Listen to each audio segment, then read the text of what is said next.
Reels वाली बहू। प्रज्ञा को रील्स बनाने का बड़ा ही क्रेज है और वो दिन भर रील्स बनाती रहती है। खाते पीते घूमते फिरते घर में कॉलेज में रील्स बनाने के कारण प्रज्ञा पूरे कॉलेज में हाईलाइटेड है। जहां उसकी रील्स सभी को पसंद आते हैं, वहीं मनीषा चिंता में डूबी रहती है। एक रोज जब खाते हुए प्रज्ञा रील्स बना रही होती है, तब मनीषा कहती है, एक मिनट भी चैन नहीं है इस लड़की को। ये नहीं कि खाना तो आराम से खा ले, लेकिन नहीं, अरे थोड़ी देर रील्स नहीं बनाओगी तो आसमान नहीं टूट पड़ेगा। अरे मम्मी, इसी को तो कहते हैं डिटर्मिनेशन। तुम नहीं समझोगी ये सब। भगवान, इस लड़की को सद्बुद्धि दे। जब देखो तब टेढ़ा बाका मुंह बनाती रहती है। मनीषा की बात का प्रज्ञा पर जरा भी असर नहीं होता और वो खाते खाते रील्स बनाती रहती है। दिन बीतने लगते हैं और देखते देखते प्रज्ञा का कॉलेज भी खत्म हो जाता है। आए दिन कोई ना कोई मनीषा को प्रज्ञा की शादी करवाने का सुझाव दे जाता है। सब ठीक ही कहते हैं, प्रज्ञा की शादी कर देनी चाहिए। अपने घर के काम काज में व्यस्त हो जाएगी तो खुद ही ये रील्स और नाच गाना बंद हो जाएगा। मनीषा और प्रेम प्रज्ञा के लिए एक अच्छा लड़का ढूंढने लगते हैं और तभी विकी का रिश्ता प्रज्ञा के लिए आता है, जिसने प्रज्ञा को उसकी रील्स देखकर पसंद कर लिया था। अगले दिन विकी अपने माता पिता के साथ प्रज्ञा के घर पहुंच जाता है और प्रज्ञा साड़ी पहने हाथों में चाय की ट्रे लिए उनके सामने आती है। जब विकी को पसंद है तो हमें भी बहू पसंद है। बहन जी, आप बारात की तैयारी कीजिए। एक बार लड़का लड़की अकेले में बात कर ले तो अच्छा रहेगा। हाँ हाँ, क्यों नहीं। मनीषा विकी को प्रज्ञा के कमरे में भेजती है, जहाँ प्रज्ञा पहले से ही रील्स बना रही होती है। तभी विकी कहता है, आ गए आपके साजन जी। हमारे साथ ये रील्स कंप्लीट करती तो और भी अच्छा रहता। अच्छा जी, अब आ ही गए हैं तो बना ही लेती हूँ आपके साथ। दोनों मिलकर रील्स बनाते हैं। जब वी मीट और तुरंत पोस्ट भी कर देते हैं। फिर विकी कहता है, जब आप साड़ी में चाय लेकर आई तब मुझे लगा कि कहीं मैं गलत घर में तो नहीं आ गया। अब सही है। दोनों की शादी पक्की हो जाती है और शादी के दिन भी प्रज्ञा रील्स बनाने से चूकती नहीं। यहाँ तक कि बारात के समय भी नाचते हुए रील्स बनाती है। सभी लोग प्रज्ञा की तारीफ के पुल बांध देते हैं और प्रज्ञा नाचती गाती अपने ससुराल चली जाती है। सब कुछ अच्छा चल रहा होता है। प्रज्ञा यहाँ भी दिन भर हर चीज की रील्स बनाती रहती है। लेकिन कुछ दिनों के बाद जब सुनीता कहती है, बहू, ये रील्स के साथ साथ कुछ काम भी कर लिया करो। वैसे तुझे और क्या क्या बनाना आता है? मम्मी जी, वैसे तो सब कहते हैं कि मैं सब कुछ अच्छा बनाती हूँ, लेकिन मुझे लगता है कि मैं मैगी अच्छा बना लेती हूँ। हाँ, कॉफी भी अच्छा बना लेती हूँ और मुंह तो सबसे अच्छा बना लेती हूँ। हैं? अच्छा अच्छा। सुनीता अपना माथा पकड़ लेती है और कहती है, बहू, कुछ खाना बनाना भी सीख लेती। मम्मी जी, मैं लंबी प्लानिंग कर रही हूँ। जल्दी ही मैं इतनी फेमस हो जाऊंगी कि मुझे पैसे मिलने लगेंगे।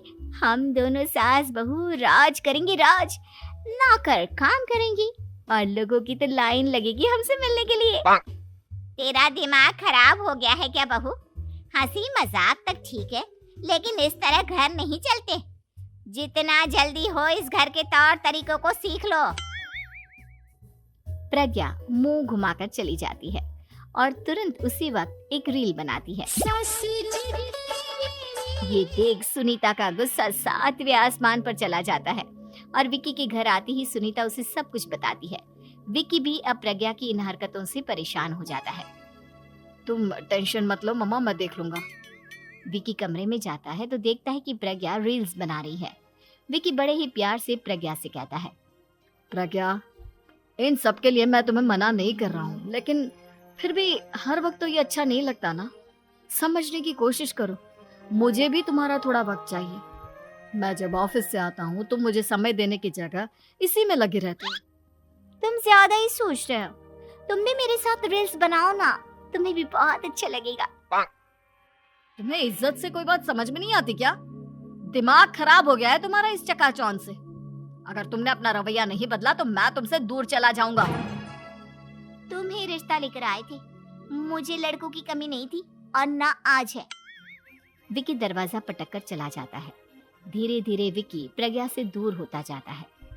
एक रोज मनीषा प्रज्ञा के ससुराल उससे मिलने जाती है। तब सुनीता उससे कहती है, बहन जी अब आई हैं तो कुछ दिन यहाँ रहकर जाइएगा, आप ही का घर है। हाँ मम्मी, बहुत दिन हो गए तुम्हारे साथ एक भी रील नहीं बनाई मैंने। प्रज्ञा तुरंत अपने फोन में रील्स ऑन कर लेती। ये सब मुझसे नहीं होता। तेरा ये भूत अभी तक नहीं उतरा क्या? बहन जी आप कुछ कहती नहीं क्या इसे? जब आप ही कुछ नहीं कर पाई तो मैं कर ही क्या सकती हूँ, सास तो वैसे ही बदनाम है।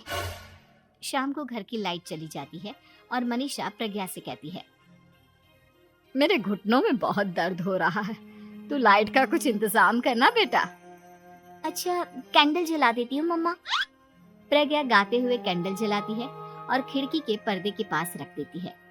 मनीषा जिसे बहुत दर्द हो रहा है वो सो जाती है और प्रज्ञा हमेशा की तरह अपने रील्स में लग जाती है। उधर कैंडल की वजह से पर्दा आग पकड़ लेता है और मनीषा के कमरे में आग लग जाती है। बचाओ, कोई है बचाओ। सभी भागते हैं और विकी कमरे की आग बुझाने में लग जाता है, लेकिन तब तक मनीषा आधी जल चुकी थी। मनीषा की हालत देख प्रज्ञा रोने लगती है। विकी मनीषा को तुरंत हॉस्पिटल ले जाता है और उसे एडमिट कराता है।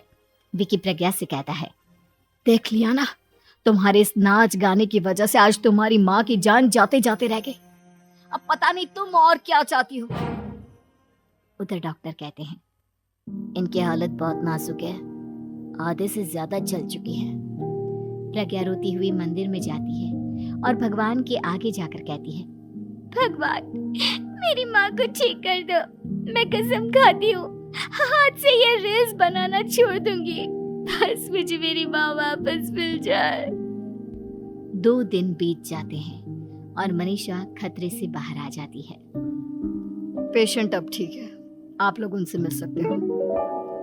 सब कोई मनीषा से मिलता है और प्रज्ञा सबके सामने अपना फोन तोड़ देती है। मुझे माफ कर दो मम्मा, मैंने तुम लोगों की बातों को नजरअंदाज किया। बेटा कोई भी चीज जरूरत से ज्यादा खराब है। मैंने तुम्हें रील्स बनाने से कभी मना नहीं किया, लेकिन हर वक्त एक ही चीज तो सही नहीं है। मैं समझ गई हूँ मम्मा, आई एम सॉरी। प्रज्ञा उस दिन से रील्स बनाना छोड़ देती है और पूरी तरह से अपने घर में लग जाती है।